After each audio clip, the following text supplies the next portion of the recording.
বলো। আজকে আমি এসেছিলাম ক্লাস করতে, ওর সাথে দেখা হয়েছে। তোমার নাম দীপিকার সাথে দেখা হয়ে গেছে। দীপিকা আমাকে মেসেজ করেছিল সে কোথায় ক্লাস করো, কিন্তু আমি দেখিনি হয়তো, তো দেখা হয়ে গেছে ফাইনালি। না না ভালো লাগছে না, এটা এটা একদম মন থেকে বলিনি। আমি বুঝতে পারছি একটু ভয় লাগছে, মানে আমি তো এখানে ক্লাস করেছি। প্রথম দিন একটু ভয়, তারপর নর্মাল। সত্যি ভয় লাগেনি, আমি ভালোভাবেই করেছি। আমার অনেকদিন প্রত্যেকটা শেখার ইচ্ছা ছিল। ব্যাপারটা হচ্ছে টিচার একদমই ভয়ঙ্কর না, একদম বকে না মারে না। আমি শুরুতেই বলতাম যে একটুখানি এবার পড়া হও, একটুখানি শাসন করো এবার। এরকম টিচার হলে ভালোভাবে করতে পারবো। ওটাই তো, যদি বকলে পরে ওরা প্রবলেম হলে জিজ্ঞেস করার সাহস পাবে না।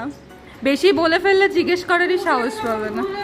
টিচার 700 টাকা করে 500 টাকা করে হোমওয়ার্কও দেয় না, এরকম টিচার চলবে না। 1500টাও দিতে হবে ভাবছি। এবার তুই তাহলে 700টা প্র্যাকটিস করে আসিস, তুই শুরু করিস, রেকর্ডটা ভাঙিস। বিলকুল 700 টাকা।